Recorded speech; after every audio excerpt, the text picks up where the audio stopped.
Nuevamente estamos en Altavoz, bienvenidos a Altavoz en Vital 91.1 FM de tu dial.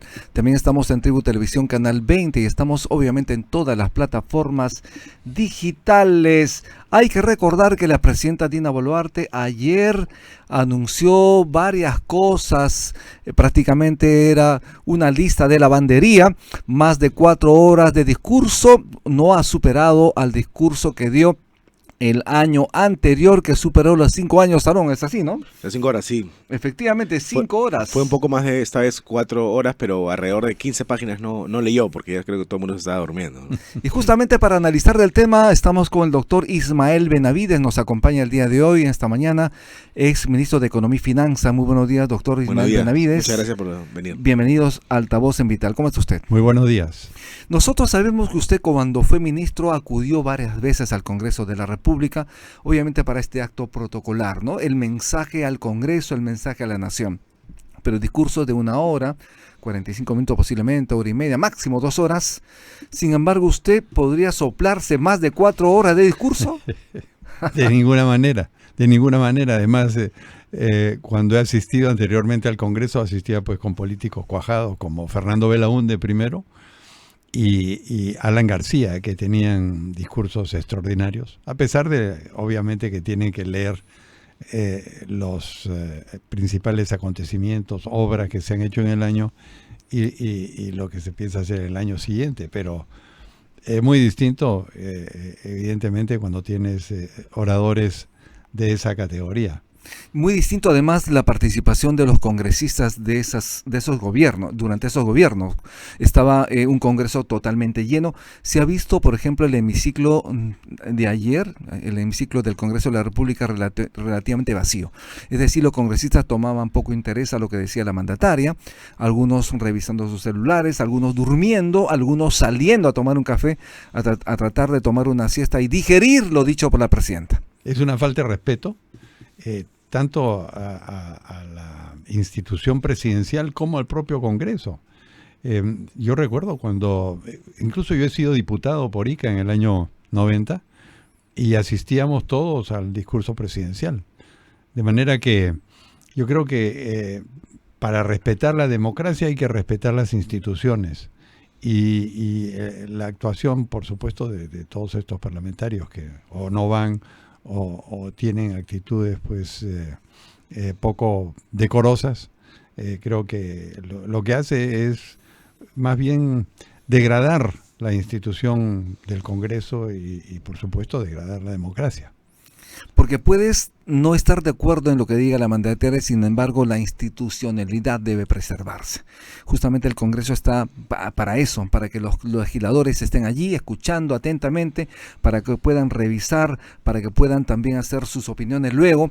Sin embargo, lo que se ha visto ayer justamente es una falta cívica. Eso es, lamentablemente es un descaro lo que están haciendo los congresistas respecto a ello, ¿no? Exactamente, y dan un mal ejemplo, una pésima imagen a la población, y eso se refleja, por supuesto, en las encuestas donde el Congreso está por el suelo, ¿no? Sí, Dina Boluarte comenzó desmarcándose del gobierno de Pedro Castillo y desde del golpe de Estado que él quiso asestar, y dijo que si ella no asumía la presidencia, hoy seríamos un país fallido como Cuba, Venezuela o Bolivia. ¿Qué opina al respecto? Yo creo que ha hecho bien, porque ha tenido que enfrentar no solamente el cambio de gobierno y asumirlo, que lo hizo con dignidad y valentía, pero también asumir estas protestas, estas azonadas que ya estaban preparadas.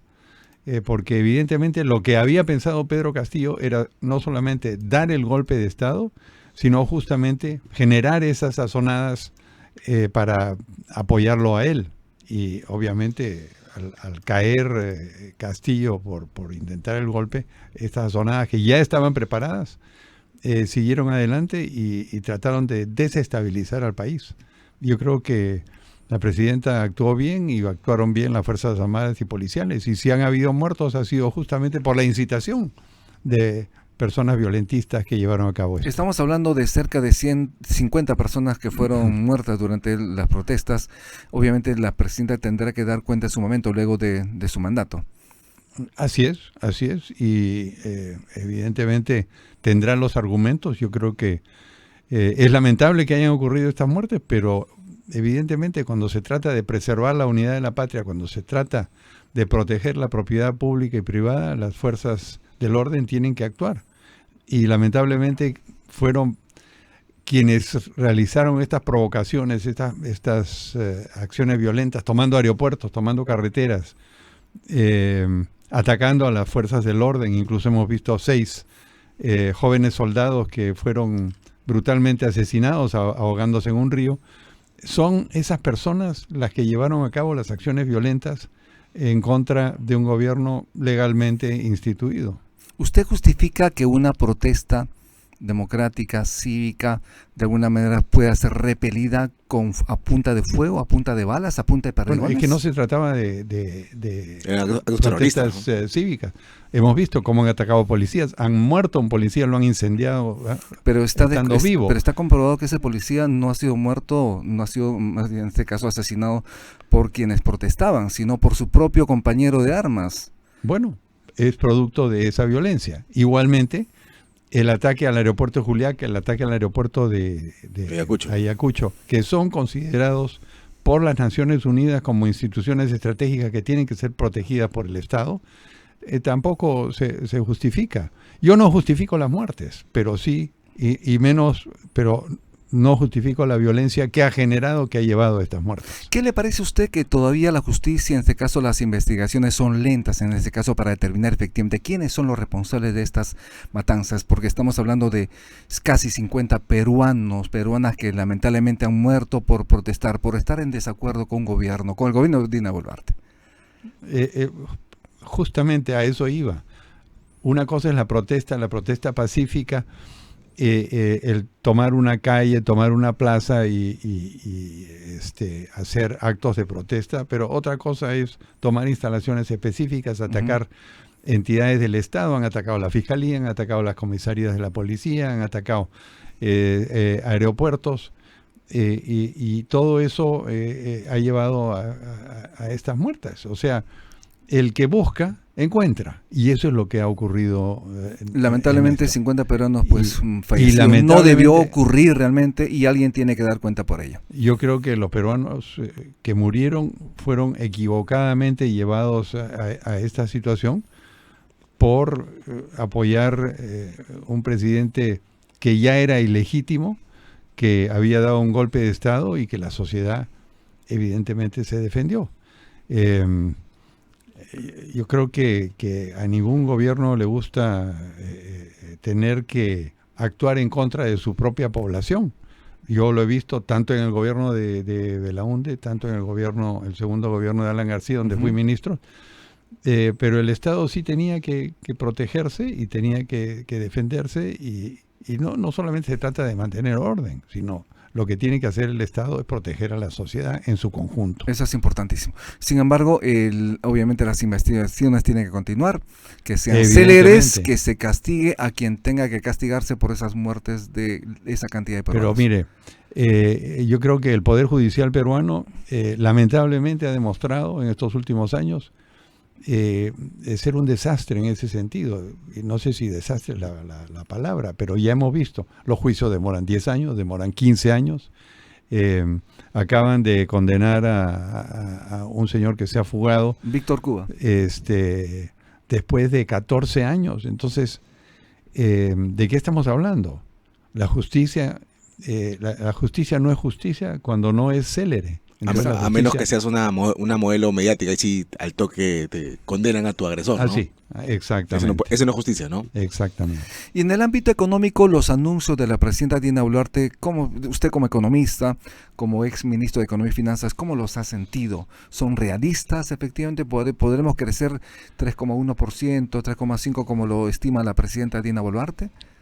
Podría ser. El Perú tiene una inercia positiva. Tenemos un balance de pagos enormemente favorable, términos de intercambio. Está ingresando mucho dinero al país producto de los precios, de buenos precios de exportación de minerales, en general todas nuestras exportaciones. La inversión privada ha crecido 8.8% en el último mes. Eso es buen indicador, ¿no? Es un buen indicador, porque es la inversión privada la que genera empleo, la que genera bienestar, y la que genera el crecimiento del PBI.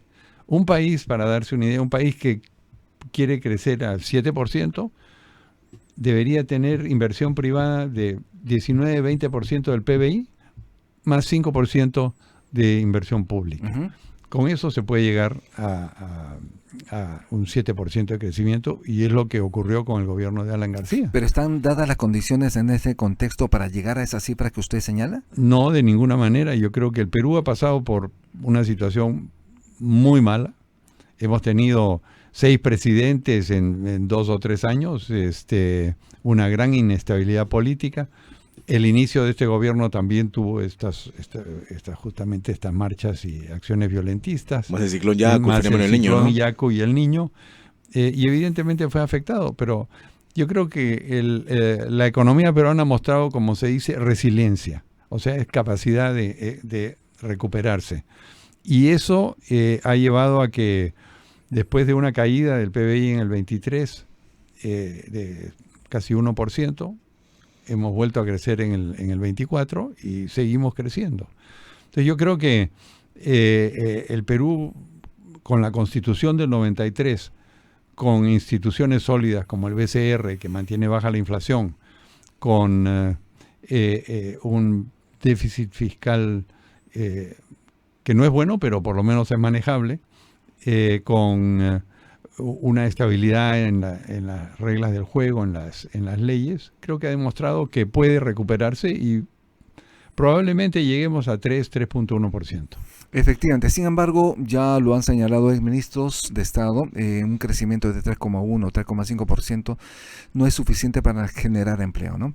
Deberíamos crecer, como usted lo ha señalado, por encima de 6, 7%. Además, en un momento cuando el precio del oro, el precio del cobre están por las nubes, en buena hora que sí, porque el país se beneficia, pero esto definitivamente no impacta aún en el crecimiento del país. Sí, pero mire, el crecimiento de los países se financia con el ingreso de recursos. Así es. Y con estos buenos precios, este superávit comercial, están ingresando muchos recursos al país, y eso ya se está reflejando, por un lado, en el crecimiento, por otro lado, en el consumo, uno ve ya ciertos sectores, construcción, la propia obra pública, proyectos mineros que están avanzando como Tía María, Zafranal y otros, y todo eso está apuntando a que el país se está volviendo a crecer, que no es suficiente, evidentemente no es suficiente, pero por lo menos estamos andando en la dirección correcta, y yo espero que un próximo presidente, que los peruanos tengan la inteligencia y la capacidad de elegir, tenga esa visión de poder, dentro de una economía de mercado, seguir creciendo y seguir generando bienestar. Estamos en Altavoz en Vital 91.1 FM de Tudial. Estamos conversando con Ismael Benavides, ex ministro de Economía y Finanzas. Haremos una pausa y volvemos.